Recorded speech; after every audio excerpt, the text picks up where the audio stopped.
Injil Yohanes pasal yang ke-15 ayat yang pertama sampai dengan ayat yang 10, kemudian kita lanjutkan dengan ayat 16 dan 17. Jikalau sudah menemukan, mari kita sambil membaca, kita mendengarkan Tuhan sendiri yang berbicara lewat firman-Nya. Demikian Tuhan berfirman, "Akulah pokok anggur yang benar dan Bapakulah pengusahanya. Setiap ranting padaku yang tidak berbuah dipotongnya, dan setiap ranting yang berbuah dibersihkannya supaya ia lebih banyak berbuah. Kamu memang sudah bersih karena firman yang telah kukatakan kepadamu. Tinggallah di dalam aku dan aku di dalam kamu. Sama seperti ranting tidak dapat berbuah dari dirinya sendiri kalau ia tidak tinggal pada pokok anggur, demikian juga kamu tidak berbuah jikalau kamu tidak tinggal di dalam aku. Akulah pokok anggur dan kamulah ranting-rantingnya. Barang siapa tinggal di dalam aku dan aku di dalam dia, ia berbuah banyak. Sebab di luar aku, kamu tidak dapat berbuah apa-apa. Barang siapa tidak tinggal di dalam aku, ia dibuang keluar seperti ranting dan menjadi kering. Kemudian dikumpulkan orang dan dicampakkan ke dalam api, lalu dibakar. Jikalau kamu tinggal di dalam aku dan firmanku tinggal di dalam kamu, mintalah apa saja yang kamu kehendaki, dan kamu akan menerimanya. Dalam hal inilah Bapakku dipermuliakan, yaitu jika kamu berbuah banyak. Dan dengan demikian kamu adalah murid-muridku." Ayat 9. "Seperti Bapa telah mengasihi aku, demikianlah juga aku telah mengasihi kamu. Tinggallah di dalam kasihku itu. Jikalau kamu menuruti perintahku, kamu akan tinggal di dalam kasihku. Seperti aku menuruti perintah Bapakku dan tinggal di dalam kasih-Nya." Ayat 16 dan 17. "Bukan kamu yang memilih aku, tetapi akulah yang memilih kamu. Dan aku telah menetapkan kamu, supaya kamu pergi dan menghasilkan buah, dan buahmu itu tetap, supaya apa yang kamu minta kepada Bapa dalam namaku, diberikannya kepadamu. Inilah perintahku kepadamu, kasihilah seorang akan yang lain." Mari kita sekali lagi berdoa di hadapan Tuhan.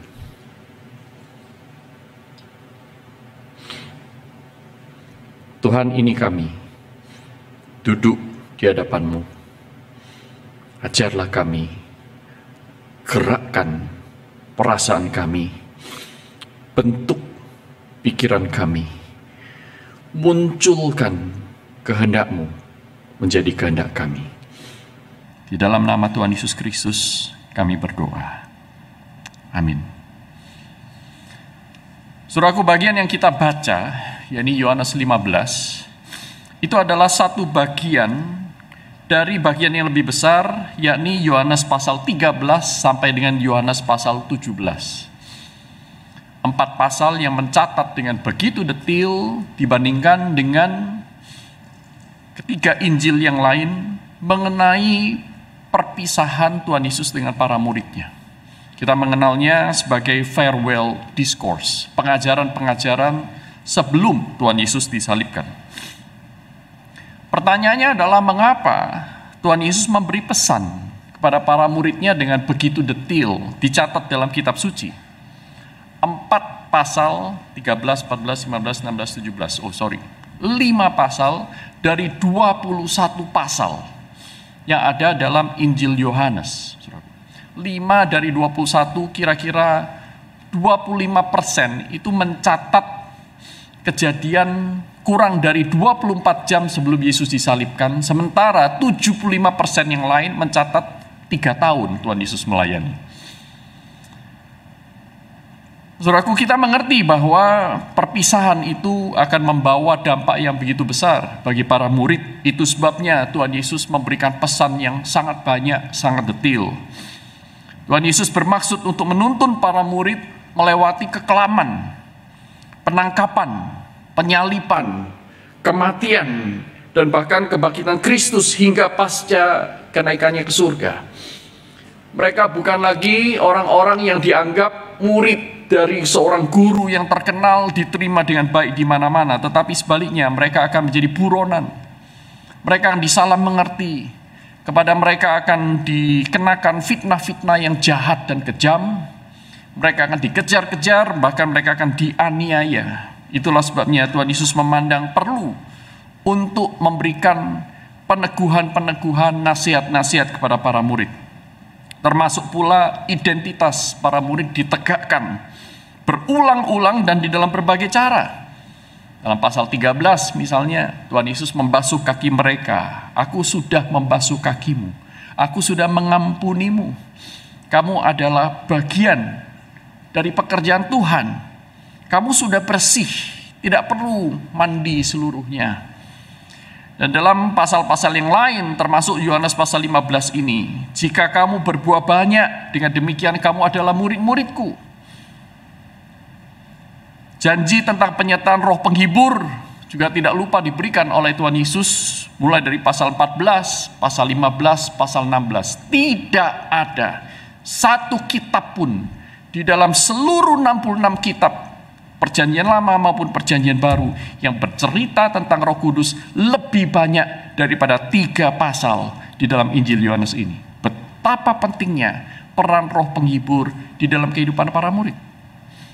Bahkan pengajaran tentang doa di dalam nama Tuhan Yesus sebagai hak istimewa di dalam relasi dengan Allah juga diberikan di dalam ketiga pasal yang sama. Pasal 14, pasal 15, pasal 16. Berdekatan dengan Roh Kudus yang dijanjikan sebagai penghibur. Nah, saudaraku, di dalam konteks seperti inilah kita mengerti Yohanes pasal 15. Ayat pertama sampai ini ayat yang ke-17. Ini berbicara tentang pengharapan Tuhan Yesus kepada para muridnya. Tuhan Yesus tidak ingin para muridnya menjadi victim, tetapi menjadi victor. Jadi pemenang, bukan menjadi orang-orang yang kalah. Bukan menjadi orang yang sekadar menerima nasib, disiksa dan dianiaya, tetapi mereka harus keluar, agresif, memberitakan Injil, berbagi kasih, dan menghasilkan buah yang banyak. Karena hanya dengan cara demikianlah para murid dikatakan memuliakan Tuhan. Tidak ada cara yang lain. Saudaraku, tetapi problemnya adalah apa yang kita lihat saat ini. 20 abad setelah Tuhan Yesus naik ke surga,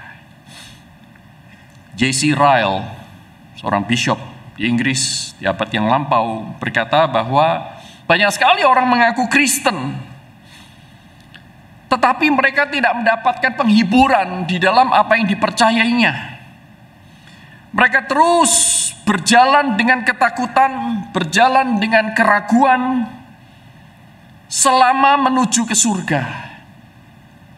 Manusia banyak sekali yang puas dengan kekristenan yang kerdil, katanya.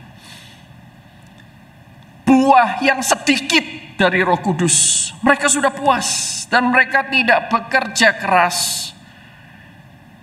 They do not labor. Mereka tidak bekerja keras untuk menjadi kudus di dalam setiap aspek kehidupannya.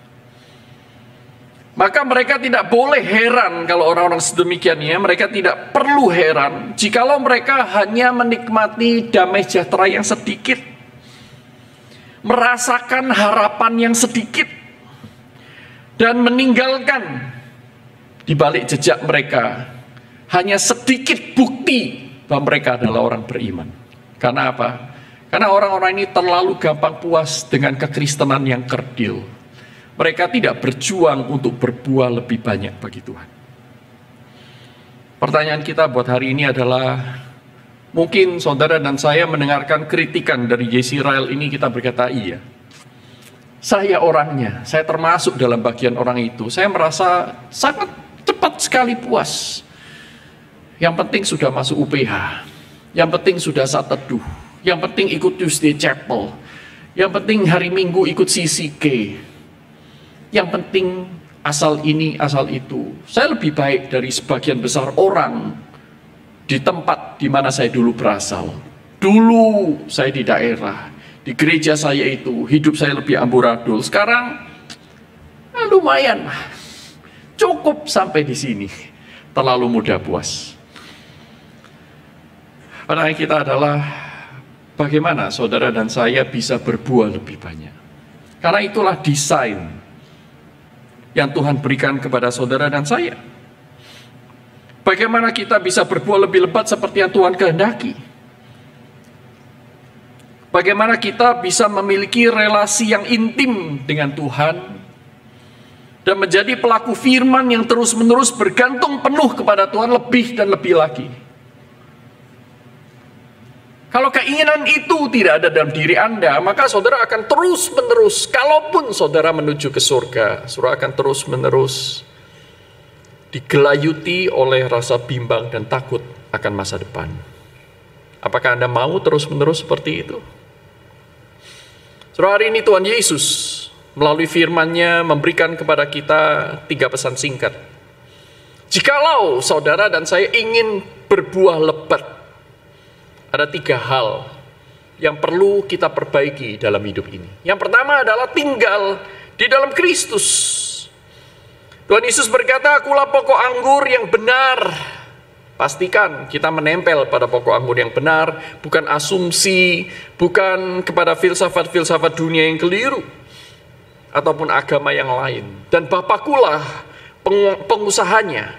Setiap ranting padaku yang tidak berbuah akan dipotong, dan setiap ranting yang berbuah akan dibersihkan oleh sang pengusaha itu, sehingga dia akan semakin lebih banyak berbuah. Tinggallah di dalam aku dan aku di dalam kamu, sebab ranting tidak bisa berbuah dari dirinya sendiri. Saudara, potong ranting itu, lepas dari pokok anggur, dia akan menjadi kering, dia akan dibuang ke dalam api. Dia tidak bisa bertumbuh sendiri, dia tidak bisa menghasilkan buahnya sendiri. Langkah pertama adalah tinggal di dalam Kristus. Ayat 9-10 juga berkata demikian, saudaraku, seperti Bapa telah mengasihi aku, demikianlah juga aku telah mengasihi kamu. Aku telah mengasihi kamu. Sekarang tinggallah di dalam kasihku itu. Dengan cara apa? Dengan cara kamu menuruti perintahku. Saudaraku, jadi tinggal di dalam Kristus bukan cuma mengaku percaya, tetapi tinggal di dalam Kristus itu sudah memiliki some kind of relationship. Sudah memiliki relasi dibandingkan sebelumnya tidak memiliki relasi sama sekali ketika kita belum menerima Kristus. Setelah menerima Kristus, saudara dan saya memiliki relasi itu berdasarkan apa? Berdasarkan pengenalan akan siapa Kristus. Relasi berdasarkan pengenalan akan siapa Kristus, sebetapapun kecilnya pengenalan itu, Anda sudah punya relasi. Saudara, di dalam Yohanes, Injil Yohanes ini sudah dijelaskan apa artinya percaya. Berkali-kali berulang-ulang, mulai dari Yohanes pasal 3 ayat 16, saudara masih ingat? Karena begitu besar kasih Allah akan dunia ini, sehingga ia mengaruniakan anak yang tunggal kepada kita, supaya barang siapa yang percaya kepadanya tidak binasa, melainkan beroleh hidup yang kekal. Tidak binasa, melainkan beroleh hidup yang kekal. Jadi percaya ini akan dikonversi ke dalam hidup yang kekal. Hidup yang kekal itu apa? Semata-mata ongkang-ongkang kaki di surga? Tidak, saudaraku. Dalam Injil Yohanes pasal 17 ayat yang ketiga dijelaskan, inilah hidup yang kekal itu, yaitu bahwa mereka mengenal Engkau, Allah Bapa, satu-satunya Allah yang benar, dan mengenal Yesus Kristus yang telah Engkau utus. Jadi saudaraku, hidup yang kekal itu berarti hidup di dalam relasi. Itulah sebabnya di dalam berbagai lokasi, di dalam berbagai teks, dalam Injil Yohanes ini, misalnya Injil Yohanes pasal 2, ayat 23-25, banyak orang mengaku percaya kepada Yesus, tetapi Yesus tidak mempercayakan dirinya kepada mereka, karena dia tahu apa yang ada di dalam diri mereka. Bahwa mereka hanya percaya-percayaan, bukan percaya sungguh-sungguh. Mereka tidak ingin membina relasi dengan Allah. Nah, di sini kita melihat bahwa tinggal di dalam Kristus bukan sekadar percaya, tetapi tinggal di dalam Kristus ini adalah orang-orang yang sudah memiliki pengenalan, artinya memiliki relasi, memiliki keintiman sekalipun belum advance. Ini awal. Tinggal di dalam Kristus. Itulah sebabnya dalam Yohanes pasal 15 ini Tuhan Yesus seolah-olah menjelaskan ada dua macam relasi. Ranting yang menempel tapi tidak berbuah, ada padaku ranting yang tidak berbuah. Yohanes 15 ayat 2, ranting padaku yang tidak berbuah. Tetapi ada juga ranting yang menempel dan menyatu dengannya sehingga dia berbuah. Nah, ranting yang menempel tetapi tidak menyatu sehingga tidak berbuah, ini ranting apa? Ranting yang secara luarnya saja menempel, tetapi dia tidak membiarkan pokok anggur itu bekerja apa-apa di dalam dirinya. Dia membatasi dirinya begitu rupa, dia menutup diri sehingga ranting itu semakin lama menjadi kering. Terlihat menempel tetapi tidak pernah tinggal di dalam pokok anggur itu. Ranting yang tidak berbuah akan dipotong. Karena apa? Karena dia membatasi gerak ranting-ranting lain untuk bertumbuh. Maka Tuhan akan potong ranting seperti itu. Karena apa? Dia hanya secara lahiriah saja terlihat menempel. Tetapi sesungguhnya di dalamnya tidak ada serat-serat yang diberikan oleh pokok anggur itu yang diterima olehnya. Ada orang-orang mengaku Kristen seperti ini. Yang kedua adalah orang yang menempel, menyatu. Maka orang-orang yang menempel, menyatu, membina relasi dengan Tuhan sekalipun baru awal ini akan terus bertumbuh. Dan dalam pertumbuhannya mereka akan menghasilkan buah. Waktu buahnya itu sedikit, maka sang pengusaha akan membersihkannya lagi. Yang kotor-kotor, yang tidak perlu, yang membebani, itu dibuang. Menyakitkan, tetapi untuk kebaikan, sehingga dia akan menghasilkan buah yang lebih banyak. Langkah pertama, saudara ingin berbuah lebih banyak bagi Tuhan, tinggal di dalam Kristus. Tinggal di dalam kasih-Nya, membina relasi dengan Dia, semakin mengenal firman-Nya. Saudaraku, Wayne Cordeiro, mungkin saya pernah jelaskan di bagian yang lain khotbah saya, menggunakan analogi tentang maraton. Seorang yang lari maraton. Saudara tahu maraton itu berapa kilo? Ada yang tahu?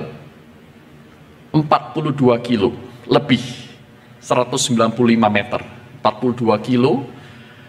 Saudaraku, Wayne Cordeiro berkata bahwa di dalam maraton itu ada yang namanya jalur, ya, jalur lari, ya. Kalau maraton itu diadakan hanya di gelanggang atau di arena olahraga, gelora begitu ya. Bosan sekali suruh aku muter ya. Maka biasanya maraton itu dilakukan di alam bebas, entah di tengah kota atau di luar kota ya.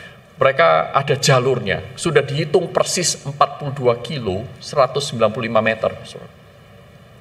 Nah, di dalam jalur itu, saudaraku, panitia menyediakan di spot-spot tertentu, tiap berapa ratus, tiap berapa kilo mungkin ya, itu minuman, air putih, atau mungkin kain untuk menyeka keringat yang berlebihan. Sudah disediakan ada mejanya. Tetapi itu ditempatkan hanya di pos-pos tertentu di dalam jalur. Itulah sebabnya kalau saudara ingin berlari dengan baik, berlari mencapai target garis akhir, saudara harus memastikan diri berada di jalur yang benar.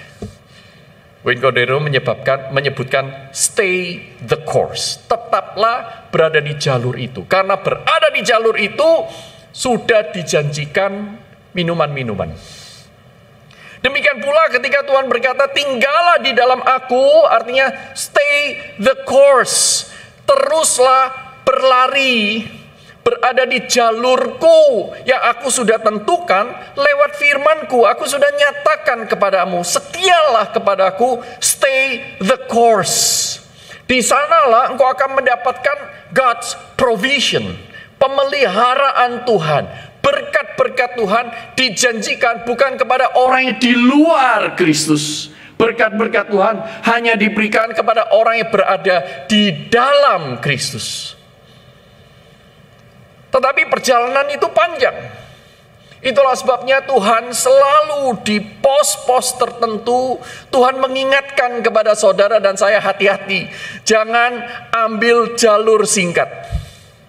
Kelihatannya singkat, tetapi di sana ada onak duri. Jalan-jalan itu lebih sulit daripada kalau kamu berada di jalanku yang terlihat lebih jauh. Tetapi di dalam jalan yang jauh, selama itu engkau tinggal di dalam aku, my provision is always there. Berkatku akan ada di sana. Sehingga saudara nanti kalau lulus, saudara masuk di rumah sakit Siloam, rumah sakit manapun, saudara masuk di sekolah manapun, saudara akan mengajar, saudara akan mengambil profesi apapun. Jangan tergiur dengan penyelesaian singkat, shortcut. Tetapi stay the course, tetaplah berada di jalan Tuhan. Hidup rohani itu adalah perjalanan yang panjang. Tuhan ingin saudara dan saya terus menempel, supaya kita bisa kuat dan menghasilkan buah. Seperti Paulus nanti, saudara dan saya berharap, aku telah mengakhiri pertandingan yang baik. Aku telah mencapai garis akhir, dan aku telah memelihara iman. Tetapi saudaraku, tinggal di dalam Kristus saja tidak cukup ternyata. Kita perlu langkah berikutnya. Langkah kedua adalah Kristus tinggal di dalam kita. Apa ini? Kita biasa hanya tahu yang pertama tinggal dalam Kristus, menuruti firman-Nya, memelihara kehidupan doa, bersatu teduh. Tapi apa artinya Kristus di dalam kita? Saudaraku, Kristus di dalam kita adalah kelanjutan dari kita tinggal di dalam Kristus. Tinggal di dalam Kristus perlu terus dikerjakan sedemikian rupa sampai kita itu tekun, sehingga kehadiran Kristus di dalam diri kita itu semakin nyata. Jadi Kristus tinggal di dalam kita adalah kelanjutan dari kita tinggal di dalam Kristus. Apa maksudnya? Saudara, bayangkan saudara pergi ke hypermart, Indomart atau apa ya. Saudara beli spons untuk mencuci piring, gelas dan lain-lain ya. Saudara masih ingat ya?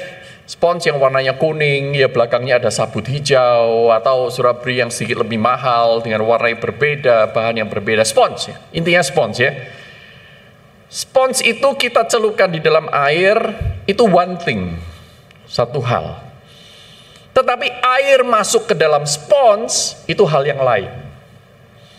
Sehingga supaya spons itu bisa basah dan bisa digunakan lebih efektif, dia tidak cukup dicelupkan di dalam air. Karena waktu kita celupkan dia di dalam air, udara-udara itu masih tersimpan di dalam rongga-rongga spons yang tidak dapat dengan mudah didorong oleh tekanan udara di luar yang menekan air untuk masuk dalam spons. Betul? Itulah sebabnya saudara seringkali memasukkan dia dalam air atau meletakkannya di bawah keran. Saudara meremasnya, betul? Meremasnya supaya udara-udara itu keluar, sehingga waktu saudara lepas, dia akan menghisap air itu. Tangkap ya? Nah ini cuma analogi ya. Bukan berarti saudara, mari kita memeras diri kita ya. Gimana caranya ya? Mati nanti, saudara. Nah, sehingga kita tinggal di dalam Kristus, kita mencelupkan diri kita dalam air, tetapi kita perlu sedemikian rupa sehingga air itu masuk di dalam kita. Kristus ada dalam kita, bukan berarti Kristus belum ada sama sekali dalam kita. Enggak, Roh Kudus sudah diberikan, itu yang menolong kita lahir baru, betul? Allah sudah hadir dalam diri kita, tetapi belum nyata karena masih banyak sekali rongga-rongga di dalam diri kita yang kita tidak biarkan Allah untuk memasukinya. Nah, ketika kita masih memelihara rongga-rongga itu, saudara dan saya sulit sekali bertumbuh. Kita sudah di dalam pokok anggur yang benar, tetapi kita tidak membiarkan pokok anggur itu berekspansi, memberikan nutrisi-nutrisi ke dalam setiap sel di dalam ranting kita. Kita tidak bisa bertumbuh. Itulah sebabnya perlu langkah yang kedua ini, saudaraku. Ayat yang ke-11, perhatikan. Semuanya itu kukatakan kepadamu, supaya sukacitaku ada di dalam kamu, dan sukacitamu menjadi penuh. Artinya apa? Kita memberikan rongga untuk mengalami sukacita dari Tuhan. Kita memberikan rongga untuk dipimpin oleh Roh Kudus. Kita memberikan rongga untuk Allah itu menjadi Tuhan dalam hidup kita. Ini yang dimaksud dengan Kristus di dalam kita. Nah, saudara perhatikan lagi ayat 14 dan 15. Ini menarik sekali. Kamu adalah sahabatku, jikalau kamu berbuat apa yang kuperintahkan kepadamu. Dan kemudian Tuhan Yesus melanjutkan dengan mengatakan bahwa sebenarnya sahabat itu mengenal lebih dalam daripada hamba. Hamba sekadar melakukan, tetapi kamu lebih daripada itu, karena kamu mengenal aku. Kamu tahu apa yang aku kehendaki. Engkau tahu apa maksudku untuk memintamu melakukan ini dan itu. Nah, itu beda dengan hamba. Hamba itu sekadar melakukan. Sudah, jangan banyak tanya. Ambil air panas. 1 gelas. Gelasnya harus aluminium. Loh, tapi kenapa aluminium? Sudah, kamu hamba. Jangan tanya. Tetapi sahabat itu tahu. Sahabat mengenal. Oh, kenapa gelas itu harus aluminium? Kenapa dia harus panas? Kenapa ini? Karena apa? Sang sahabatnya itu sudah memberitahukan maksudnya. Sehingga saudaraku, saudara punya keintiman dengan Tuhan baik, tetapi saudara harus lanjutkan sedemikian rupa, sehingga saudara mengerti, mengenal lebih dalam tentang Kristus, tentang Allah lewat Kristus. Sampai akhirnya Kristus itu betul-betul menjadi Tuhan di dalam diri kita. Orang yang belajar musik ya, ini maafkan kalau saya agak keliru ya, tapi tolong koreksi ya. Orang yang baru belajar musik, diajarin ini do, re, mi, fa, sol, la, si, do ya. Diberitahu not balok, banyak teori ya. Dia mulai melakukan ya, mulai pakai buku Thomson misalnya kalau piano ya. Tung ting gitu ya, pakai alat-alat sederhana gitu. Tetapi begitu Anda menjadi semakin lama semakin mahir, Anda tidak lagi memainkan musik. Musik memainkan Anda. Saudara tahu maksud saya? Ketika Anda mulai melukis, oh ya, saya belajar teknik melukis, mulai dari garis-garis dasar, membuat skets dan seterusnya. Saudara berusaha untuk mencurahkan ide di atas lukisan. Tetapi begitu Anda mahir melukis, Anda tidak lagi melukis ide itu yang melukis lewat Anda. Saudara tangkap maksud saya? Sedikit abstrak memang ya. Kalau saudara menjadi seorang guru, saudara menjadi seorang perawat, awal-awal saudara berfokus kepada teori karena memang itu penting. Anda harus tinggal di dalam teori, melakukan teori itu. Tetapi begitu Anda sudah mahir di sana, Anda sudah menjiwainya, maka saudara akan bergerak. Jiwa keperawatan, jiwa dokter, jiwa seorang guru, itu yang akan menuntun Anda, menggunakan Anda untuk melayani orang-orang sekitar. Nah, ini maksudnya saudaraku, tidak cukup tinggal dalam Kristus, tapi Kristus tinggal di dalam Anda. Saya sudah menjelaskan ini dalam bagian-bagian khotbah yang lain, misalnya Kolose 3:16, hendaklah perkataan Kristus diam dengan segala kekayanya di antara kamu. Kita mendengar perkataan Kristus itu one thing, satu hal. Tetapi perkataan Kristus diam dengan segala kekayaannya di antara kita, menjadi tuan rumah dari diri kita, itu hal yang lain. Jadi apa sih wujudnya Kristus tinggal dalam kita itu? Yaitu ketika Anda dan saya memiliki pikiran semakin hari semakin serupa Kristus, memiliki perasaan semakin hari semakin serupa dengan perasaan Kristus, memiliki kehendak semakin hari semakin serupa dengan kehendak Kristus. Ini yang Tuhan Yesus katakan dalam bagian ini, engkau mengalami sukacita itu. Jadi bukan hanya secara teoritis, tetapi emosi kita itu menjadi semakin serupa dengan Kristus. Kita berbahagia ketika Allah berbahagia, kita sedih ketika Allah sedih. Hati kita ternyuh ketika Allah itu ternyuh. Hati kita berbelas kasihan ketika Allah berbelas kasihan. Saudaraku, bagaimana melatih bagian ini?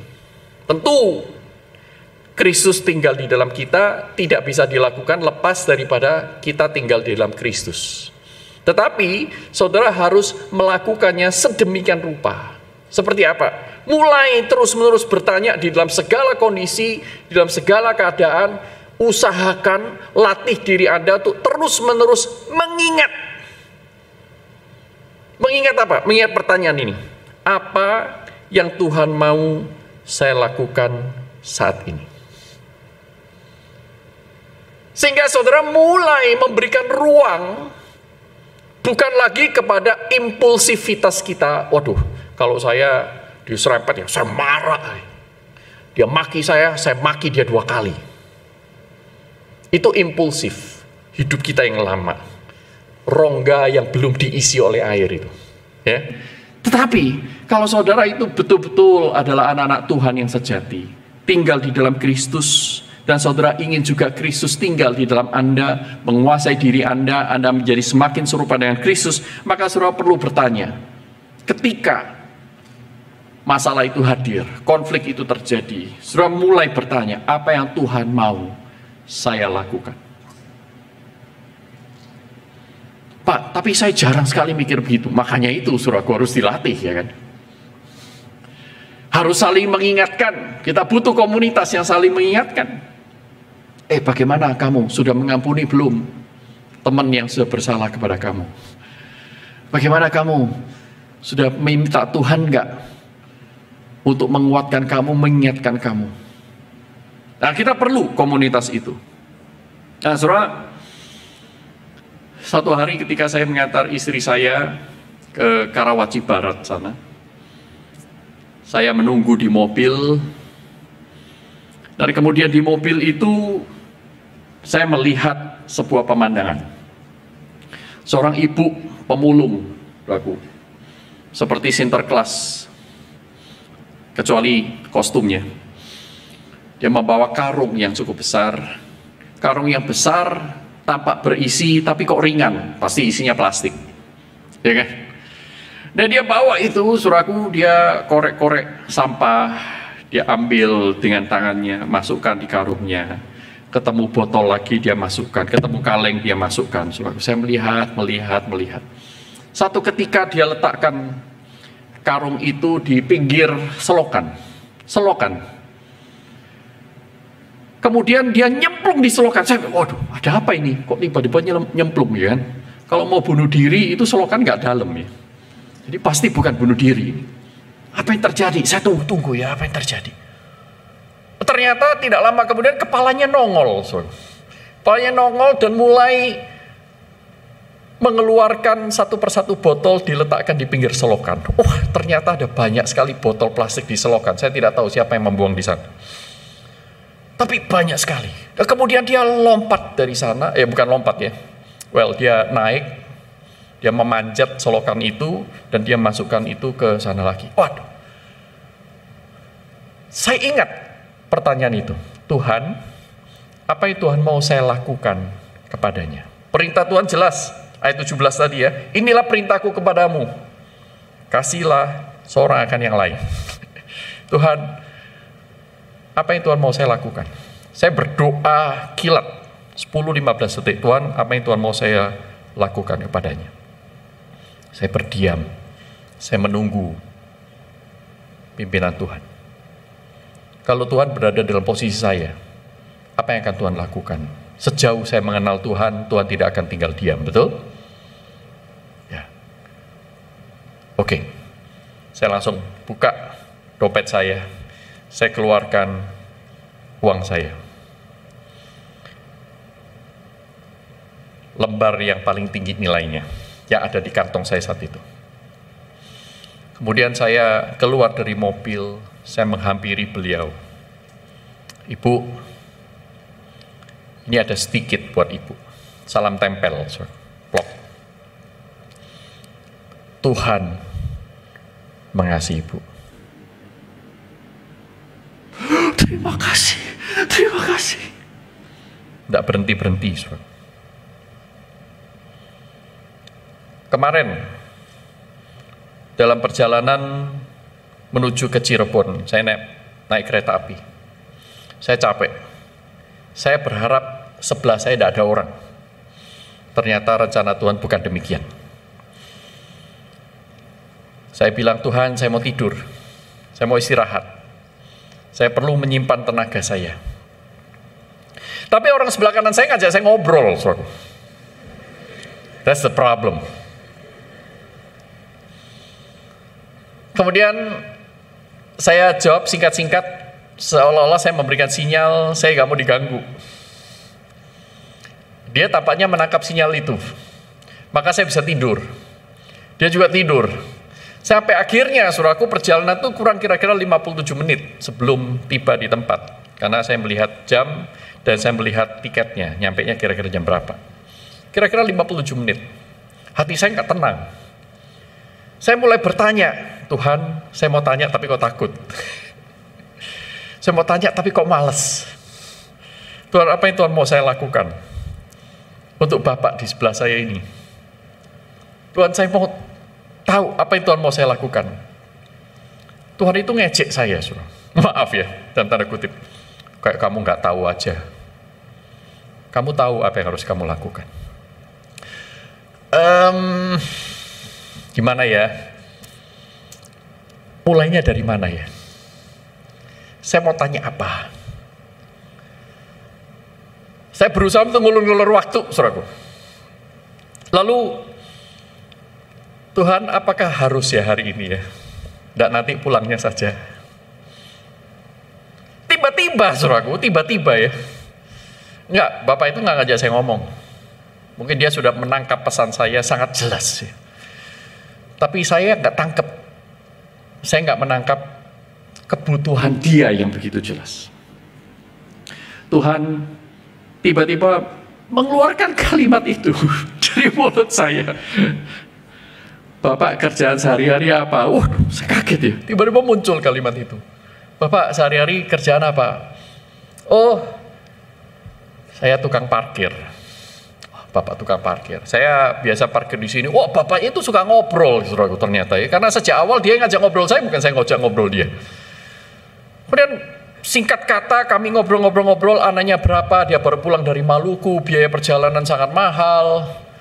Dia harus antar cucunya ke sana, ketemu dengan anaknya di sana.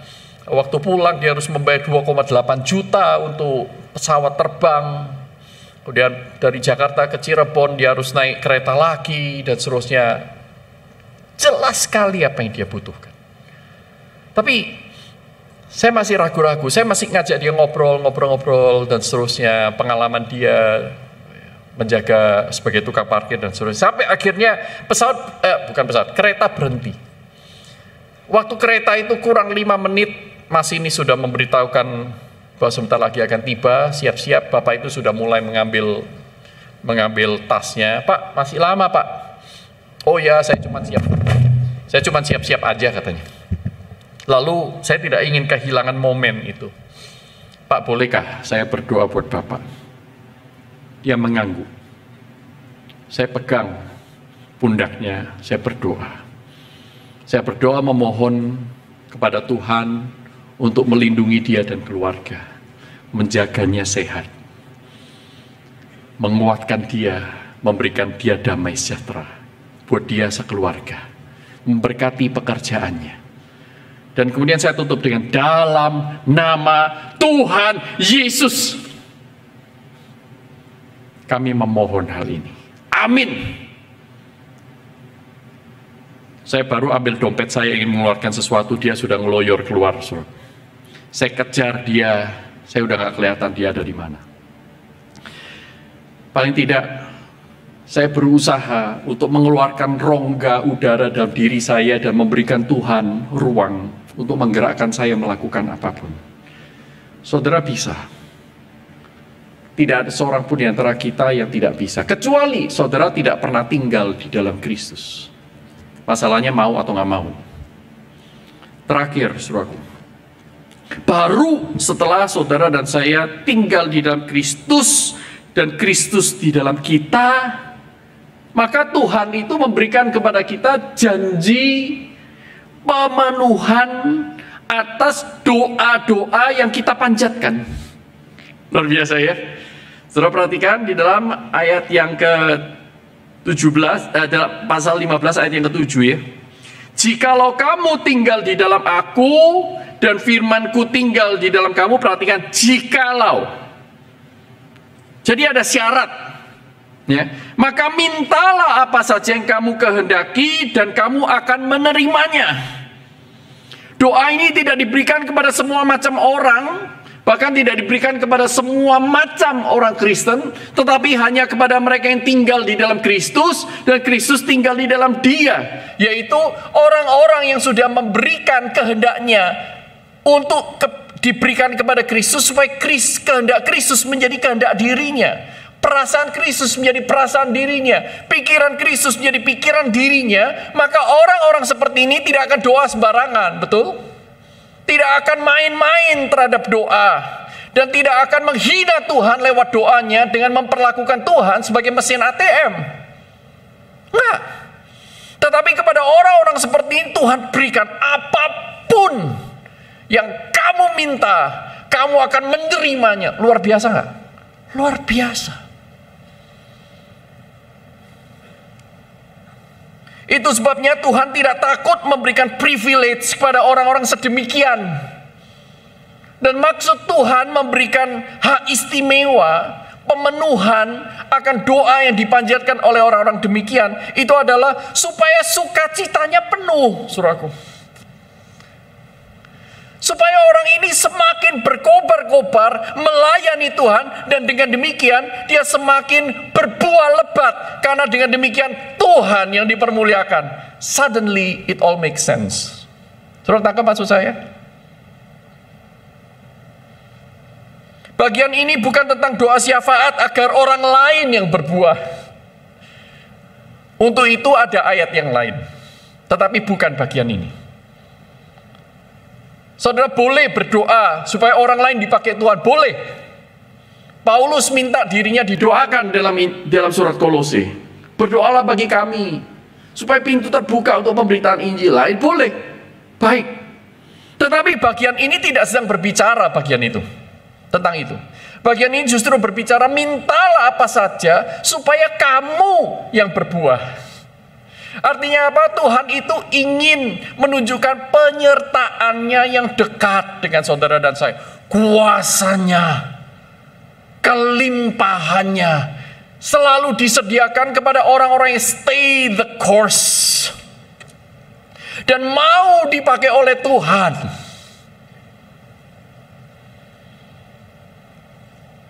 Doa seperti ini ada doa yang digaransi oleh darah Kristus yang tercurah di salib. Doa seperti ini tidak mungkin ditolak oleh Tuhan. Pertanyaannya adalah, saudara berani nggak berdoa seperti itu? Bagaimana saudara saat ini berdoa? Apakah saudara dan saya masih berdoa seperti orang yang tidak mengenal Tuhan? Berdoa supaya Tuhan memberkati jalan kita. Tuhan, sekalipun aku nggak stay the course, tetap berkati ya. Kita mempermainkan Tuhan. Tuhan memberkati kita di dalam keberdosaan kita, gitu maksudnya. It's no way. Itu justru akan membuat kita semakin terhilang, bukan? Tuhan tidak mungkin menjawab doa seperti itu. Tetapi Tuhan ingin saudara dan saya berdoa untuk memperlengkapi kita ketika kita berada di jalan Tuhan, bekerja bagi Tuhan. Di sana kuasa Tuhan akan mengalir, pintu akan dibukakan, tingkap langit tidak terkecuali akan tersingkap.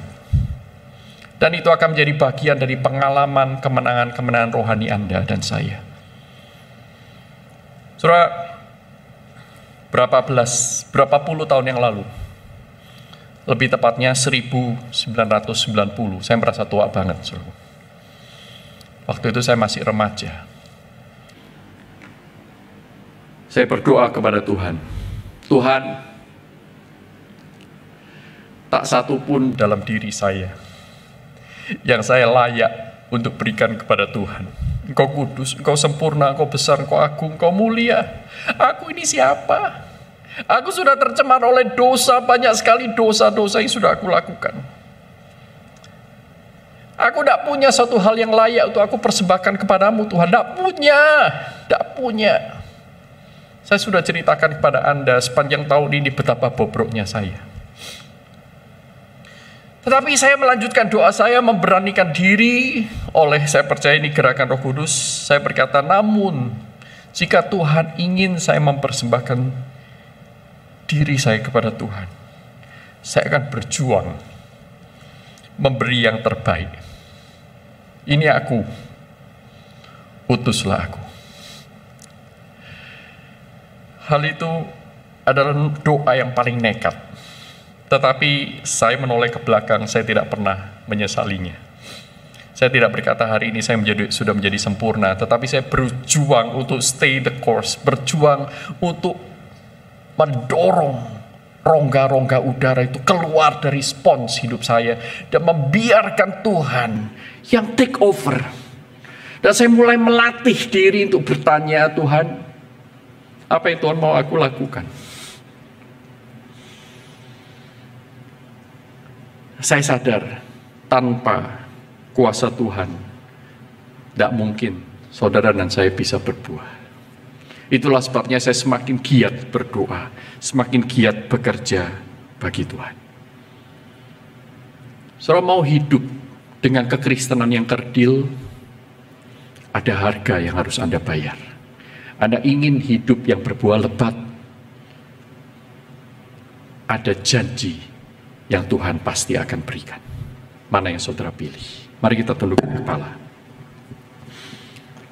Saudara, dalam waktu yang singkat, saya tahu waktu sudah lewat sedikit, tetapi dalam waktu yang singkat, kita tidak punya banyak waktu. Sebagai hamba Tuhan,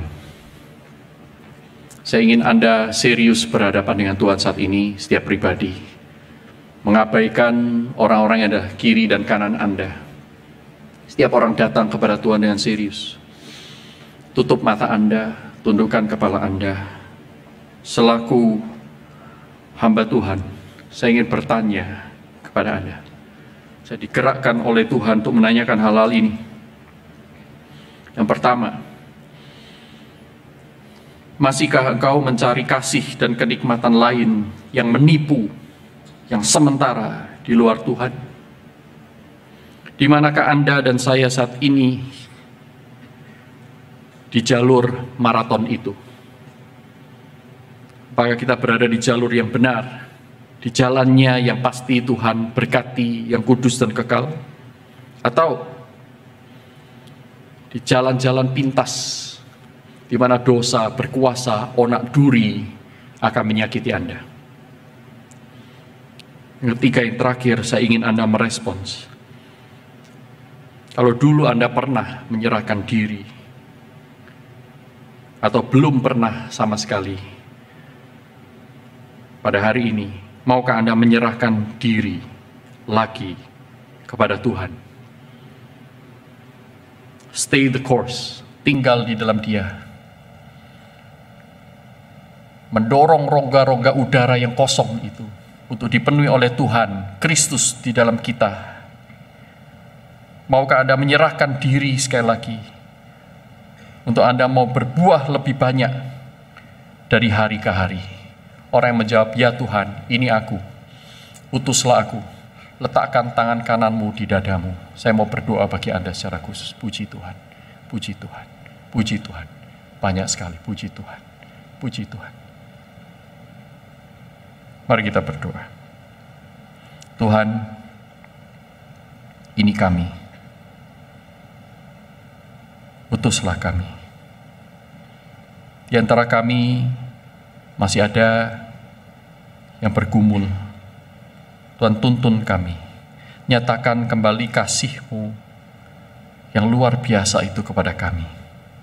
Sehingga kami mengerti, mata kami dicelikkan, betapa kami perlu untuk tinggal di dalam Engkau, di dalam dunia yang jahat, dunia yang tidak aman, dunia yang penuh dengan kuasa si jahat.